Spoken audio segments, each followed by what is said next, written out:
Pada video kali ini, kita akan membahas permainan taktikal dari sang legenda catur Mikhail Tal saat menghadapi lawan yang memainkan Fianchetto Gajah. Di game ini, kita akan belajar bagaimana taktik dan strategi Tal dalam membongkar gajah Fianchetto dengan langkah-langkah pengorbanan yang memang menjadi ciri khas dari Mikhail Tal. Langsung saja kita masuk pada gamenya antara Mikhail Tal melawan Zoltan Ribli yang berlangsung pada tahun 1985. Di sini, Tal bermain sebagai hitam dan lawannya memulai permainan dengan kuda F3. Dijawab oleh Tal pion ke D5 karena tidak mungkin bagi hitam untuk memainkan pion E5. Putih pion ke G3 bersiap Fianchetto gajah di G2, hitam melangkah gajah ke G4. Putih gajah ke G2 dan pion C6 oleh hitam. Kemudian putih memainkan pion B3 dengan rencana Fianchetto gajah gelap di B2 dan Tal merespon dengan kuda ke D7. Putih melanjutkan rencananya dengan gajah B2 lalu hitam kuda F6 berkoneksi dengan kuda di D7. Di sini putih mempunyai sepasang gajah Fianchetto yang biasanya akan cukup menyulitkan untuk hitam. Kita lihat saja bagaimana cara Mikhail Tal membongkar gajah-gajah Fianchetto ini. Putih melanjutkan dengan rokade pendek dan setelahnya Tal memajukan pion E6. Tujuannya ialah untuk memperkuat pion pusat sekaligus membuka diagonal gajah. Putih memainkan langkah natural pion ke D3 bersiap membongkar petak pusat dengan pion E4 atau pion C4. Dijawab oleh Tal gajah C5 memberi ruang bagi raja untuk segera menjalankan rokade pendek sekaligus membayangi raja putih. Putih mengembangkan kuda ke D2 dan setelah hitam rokade pendek, putih mulai menyerang pion pusat dengan E4. Pada titik ini, hitam harus berhati-hati dengan invasi pion yang dilakukan oleh putih. Karena jika hitam salah melangkah, misal memainkan pion H6, maka pion bisa didorong maju menyerang kuda. Setelah kuda mundur ke H7, pion ke D4 serang gajah. Hitam gajah ke E7, sekarang pion C4. Bisa kita lihat, putih menguasai petak-petak gelap yang akan membatasi pergerakan perwira hitam.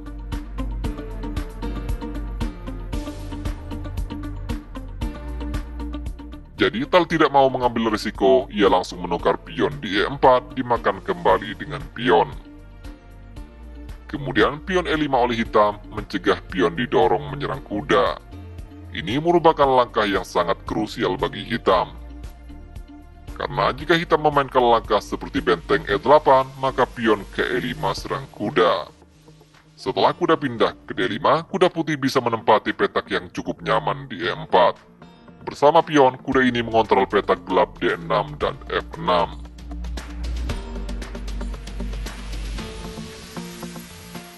Jadi tentu saja hitam mencegah dorongan pion dengan pion E5. Kemudian putih mengusir gajah terang hitam dengan pion H3. Idenya adalah jika gajah tidak lagi memaku kuda, maka putih bisa mendapatkan pion milik hitam. Karena itulah Tal menukar gajah dengan kuda dan menteri makan gajah. Kemudian Tal menempatkan menteri di E7 menghubungkan kedua benteng. Dengan memainkan langkah ini, itu artinya kedua pemain telah menyelesaikan fase pembukaan. Setelah tahap pembukaan ini selesai, biasanya akan dilanjutkan dengan baku hantam dan jual beli serangan. Selain itu, tujuan Tal memainkan menteri ke E7 tidak hanya untuk menghubungkan kedua benteng. Lebih dari itu, posisi menteri dan gajah yang membentuk baterai memungkinkan bagi hitam untuk melakukan pertukaran gajah gelap di A3. Dengan menukar gajah, maka putih akan mempunyai petak-petak lemah yang bisa dieksploitasi oleh hitam. Selanjutnya, putih menggeser bentengnya ke D1 menempati file yang semi terbuka. Tal memajukan pion ke B5 untuk mencegah kuda lompat ke petak C4. Ketika kalian bermain catur, usahakan untuk selalu membatasi pergerakan perwira lawan. Dengan membatasi pergerakan lawan, itu artinya kita mencegah lawan melakukan serangan yang berpotensi menimbulkan ancaman. Dan itulah yang dilakukan oleh Mikhail Tal. Langkah pion B5 ini tidak hanya untuk mencegah kuda lompat ke C4, tapi juga membuat kuda untuk sementara menghalangi benteng sehingga benteng menjadi lebih pasif. Kemudian putih melanjutkan dengan pion H4 berencana untuk mereposisi gajah ke petak yang lebih strategis. Di sini Tal menyadari bahwa setelah benteng tidak lagi berada di A1, maka hitam bisa melakukan ekspansi pion di sayap menteri. Karena itulah Tal memainkan pion A5 dengan rencana terus mendorong pion. Tentu saja jika hitam berhasil membongkar sayap menteri, maka ini akan menjadi masalah yang serius bagi putih. Merespon ancaman dari Tal, putih memainkan pion ke C3. Idenya adalah jika hitam terus mendorong pion ke A4, maka pion ke B4. Jadi Tal tidak terburu-buru memajukan pion, dia memilih kuda ke B6. Putih memainkan bentengnya ke E1, memberi ruang bagi kuda untuk melakukan manuver ke petak E3. Mikhail Tal memainkan langkah yang sangat cantik, menteri E6 menekan pion-pion di sayap menteri. Tujuannya adalah jika putih melanjutkan rencananya dengan kuda ke F1, maka pion A4. Setelah pion makan pion, benteng pukul pion. Pion A2 ini pasti akan jatuh dan hitam unggul satu pion. Di game aslinya, putih merespon ancaman Tal dengan menteri F5 menawarkan pertukaran menteri. Ditolak oleh Tal dengan kuda G4 menekan pion F2 bersama gajah. Jika di posisi ini putih menteri pukul menteri, maka pion makan menteri. Bisa kita lihat benteng hitam menjadi lebih aktif sekaligus menambah tekanan terhadap pion lemah di F2. Oleh karena itu, putih melindungi pionnya dengan benteng E2. Kemudian Tal menempatkan bentengnya di D8, mematikan pergerakan kuda. Karena sebelumnya benteng diangkat ke E2 untuk melindungi pion, maka benteng di D1 menjadi tidak terlindungi. Dan ini dimanfaatkan dengan baik oleh Mikhail Tal. Di posisi ini, langkah terkuat putih adalah benteng E1 menambah perlindungan terhadap pion serta melepaskan pinning terhadap kuda. Akan tetapi, putih memainkan langkah yang kurang akurat dengan gajah F3 mengancam untuk memakan kuda milik hitam. Namun bukannya menyelamatkan kudanya, Tal malah membawa benteng ke D3. Tentu saja hitam tidak akan memberikan kudanya secara cuma-cuma. Karena jika gajah pukul kuda, maka benteng pukul pion skak. Pion ini tidak dapat memakan benteng karena sedang terpaku oleh gajah. Jadi raja ke H2, lalu benteng makan gajah. Di sini hitam mendapatkan kembali perwiranya dan dapat bonus satu pion.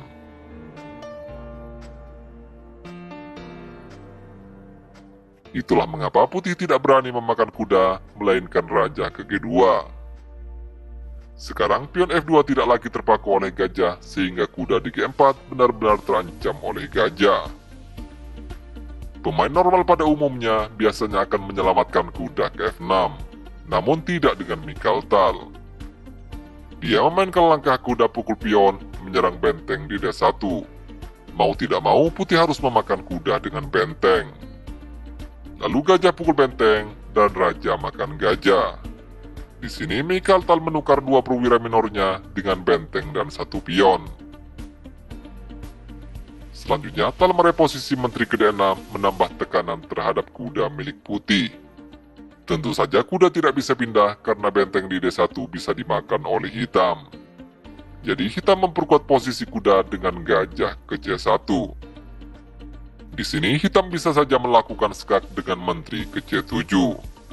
Setelah raja menghindar ke G2, benteng makan pion dan menyerang gajah gelap hitam. Namun Mikhail Tal tampaknya masih ingin terus menekan pemain putih, jadi dia melangkah pion G6 serang menteri. Putih menteri ke G5, lalu pion F6 lagi-lagi mengancam menteri. Setelah menteri ke H6, Tal melanjutkan serangannya dengan pion ke F5. Tentu saja pion ini tidak boleh dimakan. Karena jika putih nekat memakan pion, maka benteng pukul gajah skak. Jika kuda pukul benteng, tentu benteng di D1 akan tewas dimakan oleh menteri. Jadi raja makan benteng. Kemudian menteri ke D3 skak, raja ke G2. Menteri E2 kembali skak, putih raja ke H3. Kemudian hitam bisa memakan pion F5 mengancam skakmat dengan manuver benteng ke H2. Sementara itu benteng sedang terancam oleh menteri. Jika putih menyelamatkan bentengnya ke H1 sekaligus mencegah terjadinya skakmat, maka hitam benteng ke H5 dan menteri terjebak. Karena itulah di game aslinya putih tidak berani memakan pion, melainkan raja ke G2 menghindari satu file dengan benteng. Kemudian Mikhail Tal memainkan langkah yang sangat brilian. Ia, Tal menukar benteng dengan gajah terang putih. Tentu saja jika dimakan dengan raja, ini akan memperburuk posisi putih. Jadi dengan terpaksa putih memakan benteng dengan kuda dan Tal mendapatkan benteng di D1. Sungguh taktik yang sangat luar biasa dari Mikhail Tal. Kemudian putih menempatkan kuda di G5 mengancam skakmat dengan menteri pukul pion. Namun setelah menteri ke H5, pemain putih menyerah. Dengan memainkan langkah menteri ke H5, tentu ini memaksa putih untuk menukar menteri. Dengan keunggulan kualitas perwira dan ditambah satu pion akan sangat mudah bagi hitam untuk memenangkan permainan. Terlebih lawannya adalah Mikhail Tal yang sangat jarang melakukan kesalahan di babak akhir permainan.